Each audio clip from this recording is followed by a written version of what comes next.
tau. Dengan saya garang betul. Tak dengar lagi, orang semua tak dengar lagi. Voice audio ustaz semua garang dengan saya. Sekejap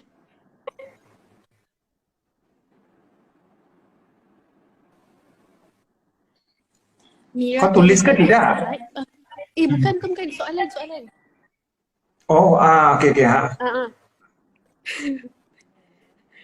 Mira tanya Ustaz, kalau waktu kita solat subuh, doa kunut lupa baca, tak apa ke tak ke macam mana?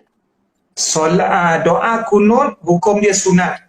Kalau dalam mazhab Syafi'i sunat, maknanya yang paling tinggi hukum dia, yang paling berat hukum dia sunat saja, tidak wajib. Okey? Jadi kalau sengaja ditinggalkan, sembahyang subuh tetap sah. Tapi dalam doa dalam mazhab Syafi'i, doa kunut kalau tertinggal kena buat sujud sahwi. Tapi kalau dua-dua tak buat pun tak ada masalah.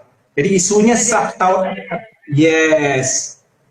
Oh. Apa lagi? Okey, batal atau tidak wuduk jika kita bersalaman dengan bapa mertua? Tak. Sebab bapa mertua adalah lelaki yang haram dikahwini selama-lamanya. Dia punya kaedah senang saja. Lelaki dan perempuan yang haram dikahwini selama-lamanya tidak membatalkan wuduk. Yang membatalkan wuduk kalau lelaki dan perempuan boleh boleh kahwin bersama. Macam apa? Macam bulan 10 ni ada orang nak kahwin. Aku tak tahulah siapa kan. Macam itulah.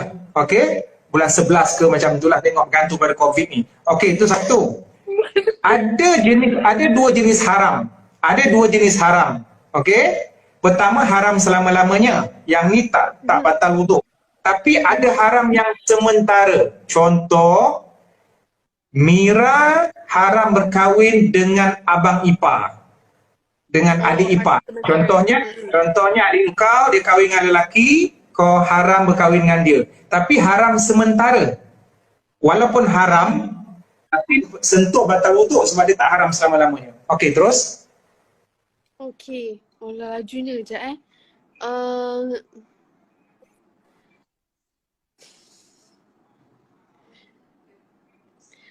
Kau merangkak ke baca ke tak? Bukan, sebab kadang banyak sangat soalan pelik-pelik Ustaz. Antara soalan pelik-pelik dia bila Ustaz nak kahwin, Ustaz tak nak simpan misai ke, apa benda. Apa pula kena mengena dengan aku pula nak tanya soalan aku nak kahwin dengan kau pula? Sebab tu saya kata habis. Ustaz kan kena marah-marah Ustaz. Okey, cepat.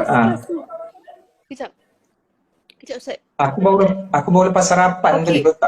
Okey. Macam mana yang dikatakan nikah gantung dan apa hukumnya? Nikah apa? Yang dikatakan nikah gantung? Nikah gantung ni ialah nikah khitbah. Nikah gantung ni dia macam ni tau.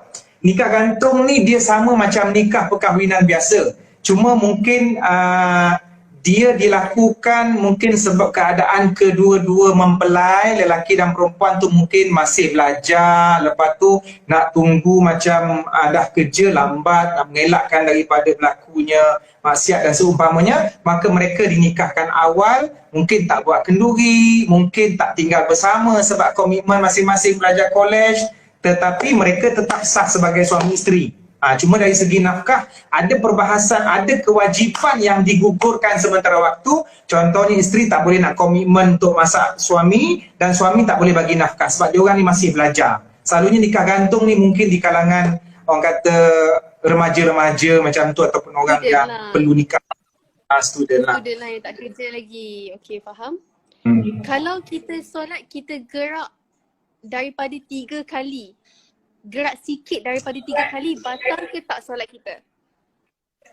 Okey, kalau gerak, okey. Kalau bergerak tu, kalau bergerak itu ada tujuan. Walaupun lebih daripada 3. Kata tujuan yang orang kata tujuan yang mendesak lah macam tu lah, yang perlu lah. Jadi walaupun lebih daripada 3 kali tak ada masalah. Tapi kalau tak ada tuntutan langsung, maka pergerakan yang banyak yang menampakkan dia seolah-olah macam semayang ke tak semayang ni, maka boleh membatalkan solat. Contohnya pergerakan yang perlu ni macam gempa bumi, kan ada kes gempa bumi video yang viral tu, ada orang dah berlari dah.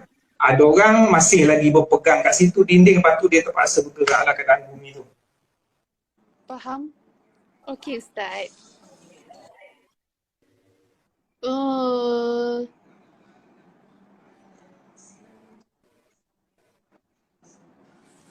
macam mana kita nak qada solat yang ditinggalkan selama bertahun?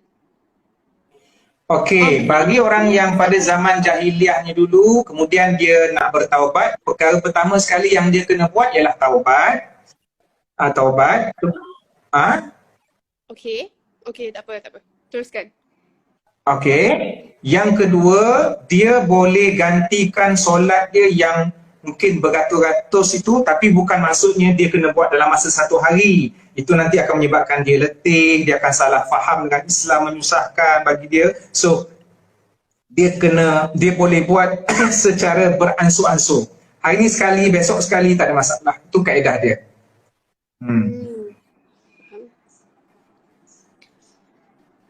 Ada yang tanya, kalau kita mati disebabkan COVID-19 ni mati syahid ke tak?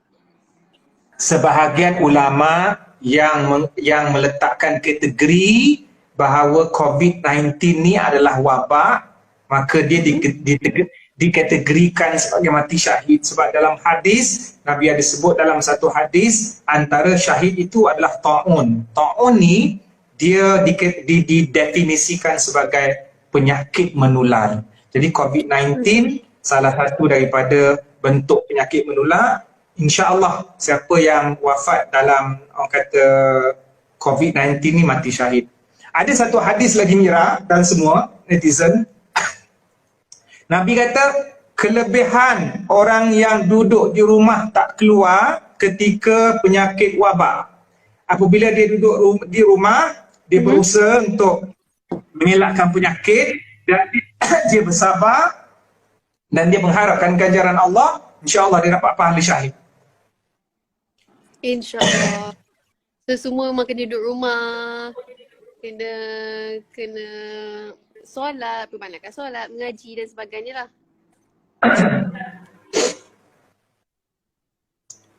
Ustaz, kalau baca Quran, baca pandai tapi mungkin ada salah sikit-sikit, masih dapat pahala ke tak?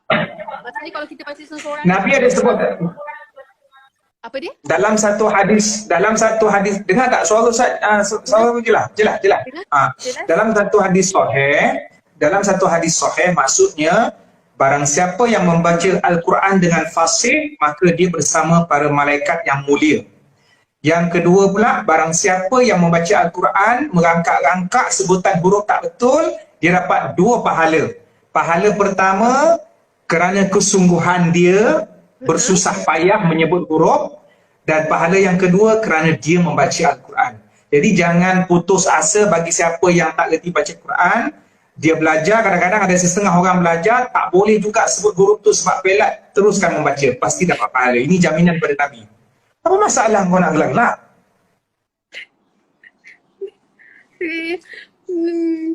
Terasa. Kejap.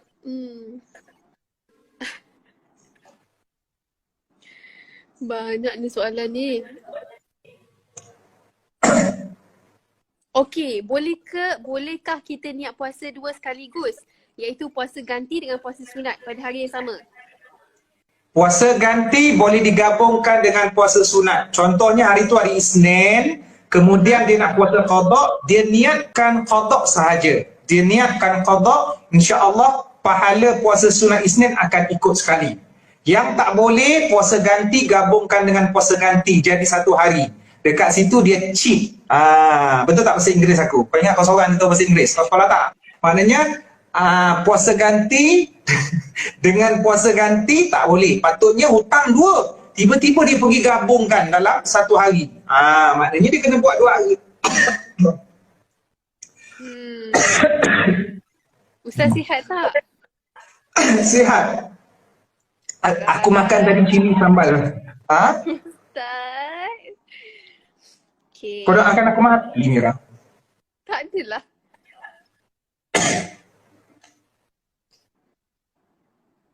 Apa hukum solat sewaktu azan berkumandang? Ni saya pernah dengar juga ni. Kerana orang nak Allah kan nak azan kan. Kita nak cepat solat. Apa hukum dia? dia dah automatik sebenarnya kalau start azan je dah masuk waktu boleh terus solat ke atau kena tunggu azan habis dulu baru solat? Okey, antara syarat sah solat ialah masuk waktu. Bila ikan bang tu dah sebut Allahu Akbar, tu dah masuklah. Lepas tu kita pun terus solat. Dari segi sah memang sah, tapi dari segi keutamaan, kalau dia semayang waktu azan, habis mana semayang qabliyahnya, dia tak buat 2 rakaat, jadi rugi dekat situ lah dari segi pahala. Faham tak? Faham. Faham. So dari segi sah sembahyang itu sah sahaja. Tapi kerugiannya dia tak buat qabliyah. Contohnya macam sembahyang subuh. Sembahyang subuh qabliyah 2 rakaat, sembahyang 2 rakaat sebelum subuh tu sangat-sangat dituntut. Nabi sebut dalam hadis rakaat al-fajri khairum minad dunya wa ma fiha. Tu hadis. Terjemahkan Mira dalam bahasa Melayu. 2 rakaat sebelum subuh. 2 rakaat sebelum subuh lebih baik daripada dunia dan seisinya. Macam itulah. Jadi maknanya kecuali kalau dia nak cepat, ada flight, dia nak bersegera, kelang kabut ataupun ada urusan, mungkin dia boleh solat dan buat yang wajib. Doa iftitah mungkin tak perlu baca, surah selepas Fatihah tak perlu baca. Dia bergantung pada, depends on situation. Right? Wow. Okay. Next. Next.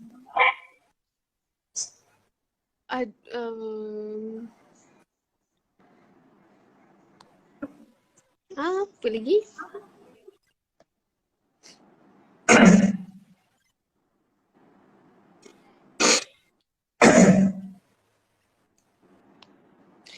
Aneh-aneh lah soalan dia kejap Ustaz Saya cari yang betul-betul sikit.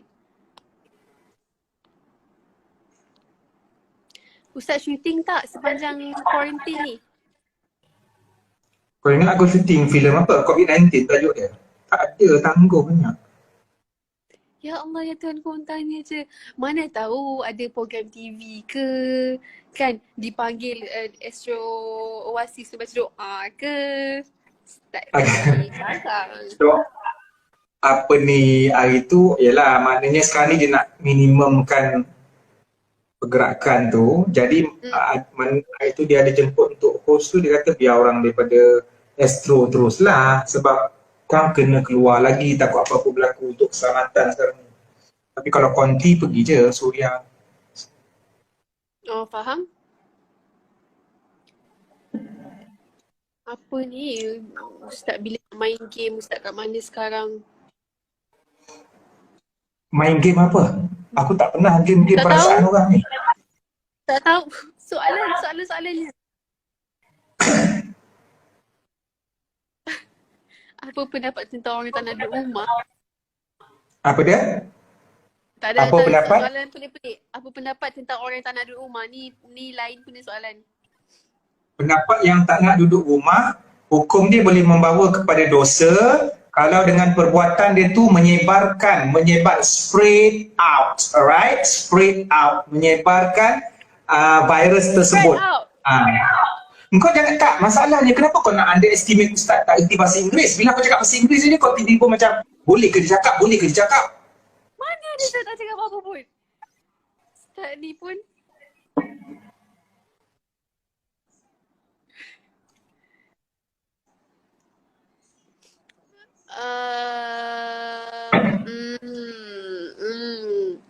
apa lagi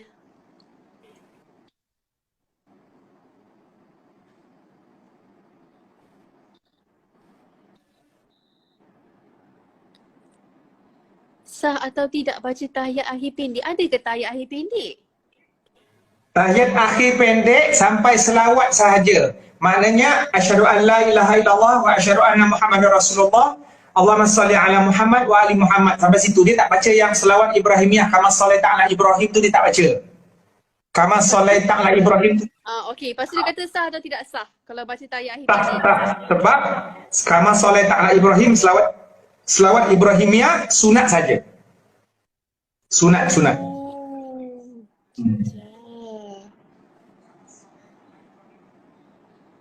Kama sallaita ala Ibrahim innaka Hamidum Majid. Wa barik ala Muhammad wa ali Muhammad kama barakta ala. Yang tu sunat. Dia rukun semayang ada 13.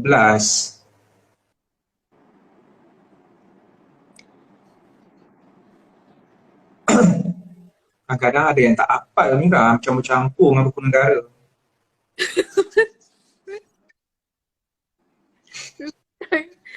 Aduh.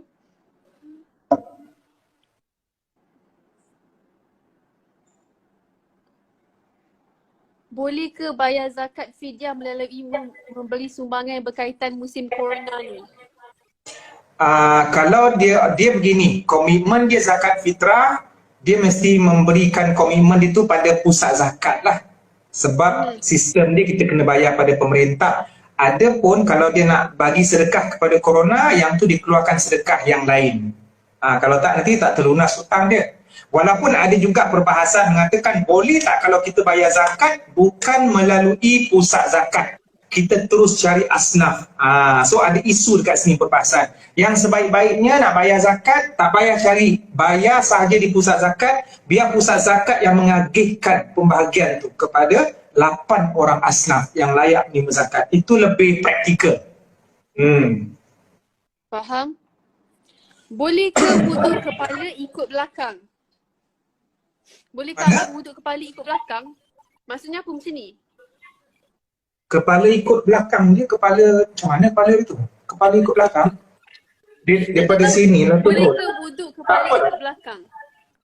Sini tu daripada sini. Maknanya boleh lah. As long kepala, kan selalu macam ni, kita macam ni je. Lepas tu mungkin dia daripada sini. Jadi dalam perbahasan mazhab, kalau mazhab Syafi'i yang penting ada sekurang-kurangnya 3 helai rambut. Sikit pun tak apa. Lepas tu dalam mazhab Maliki pula, keseluruhan macam ni, kosok yang tu mungkin itu yang dimaksudkan. Tak ada masalah, yang penting ada kena kawasan kepala. Kawasan kepala.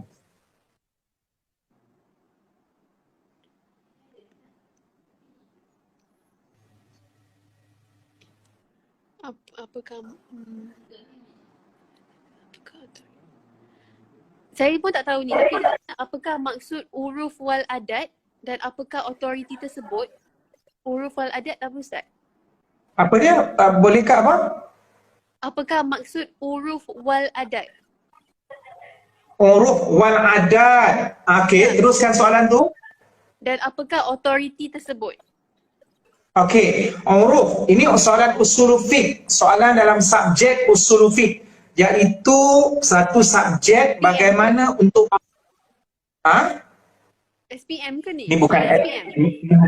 Ini bukan SPM Mira, ini memang tentang bahagian fatwa, memang subjek agama yang complicated.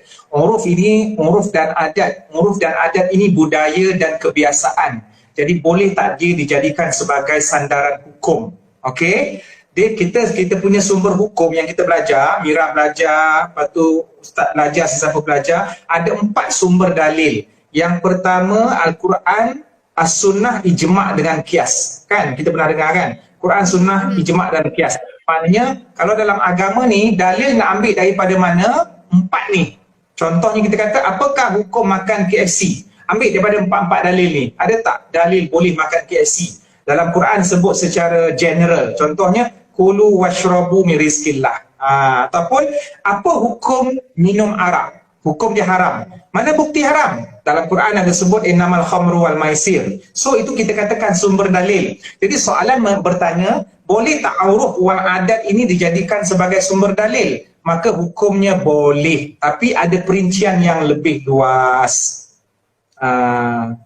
Contoh kita kata satu uruf kebiasaan, dia kata kalau daging itu hanya tertumpu kepada daging lembu sahaja. Okey, daging lembu. Kalau ikan tak panggil daging. Jadi kalau ada seseorang bersumpah ataupun bernazar, aku bernazar tak nak makan daging. Contohnya kan. Jadi kawasan situ adat dia daging hanya lembu. Jadi kalau dia makan ikan, tak ada masalah, dia tak berdosa, dia tak langgar sumpah. Tapi ada satu budaya, ada satu kampung, budaya dia bila sebut daging meliputi daging lembu dan daging ikan. Jadi kalau orang kampung situ bersumpah yang dia tak nak makan daging, tiba-tiba dia makan ikan. Bermakna dia telah melanggar sumpah. Mira faham tak? Maksudnya bergantung kepada budaya setempat. Itu kemenangan dia.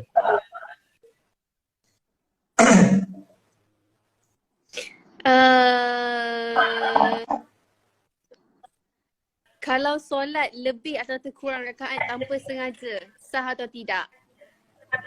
Kalau solat Terlebih atau terkurang rakaat tanpa sengaja.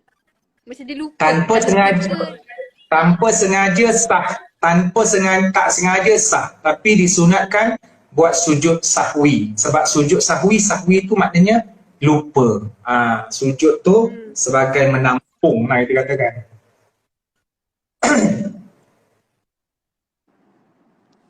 Kalau solat jemaah, imam dah baca Fatihah, makmum kena baca lagi ke tak? Mazhab Syafi'i, perbezaan pendapat di kalangan ulama. Okey, mazhab Syafi'i wajib baca Fatihah sama ada sembahyang jemaah ataupun sembahyang seorang. Tapi kalau mazhab Hanafi, sewaktu imam kita sembahyang jemaah, makmum tak wajib baca Fatihah, tak boleh. Bahkan mesti dengar bacaan imam. Kan selepas waladhdallin amin, lepas tu imam baca surah lain kan. Waktu tu makmum kena wajib dengar. So tak perlu baca sebarang bacaan. Tapi mana-mana pun so kat sini pun dia bergantung kepada keyakinan. Kita ikut mazhab apa? Kalau kita ni lebih yakin kepada Syafi'i, kita kena ikut mazhab Syafi'i. Kalau kita sengaja tinggalkan, tak sah lah. Mana boleh kita lawan kontra dengan keyakinan kita, kan? Okay.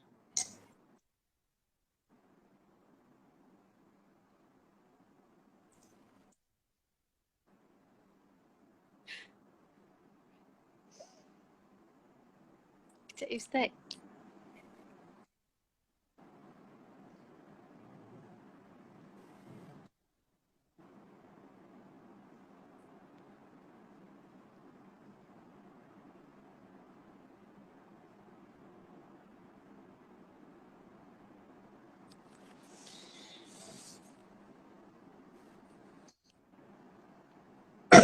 Okey lah, banyak persoalan berulang-ulang lah Ustaz.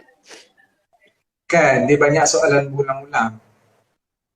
Dia apa, dia antara soalan-soalan yang ditanya pasal, okey, soalan yang berkenaan dengan COVID ni apa? COVID-19, apa soalan tentang COVID-19? Tak ada apa pun, macam mana nak istiqamah, apa lepas tu ada benda-benda lah macam adakah COVID-19 ni petanda kiamat lah, apa benda lah yang orang tanya kat sini. So saya tak adalah tanya Ustaz sebab macam banyak yang pelik-pelik sikit. Kalau soalan daripada engkau apa Mira?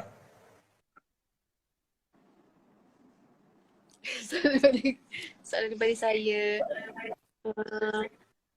Dia ada banyak, dia bagi tips apa? Bagi tips apa? Apa dia Abah? Macam apa? Abah tanya macam mana nak jadi isteri soleh.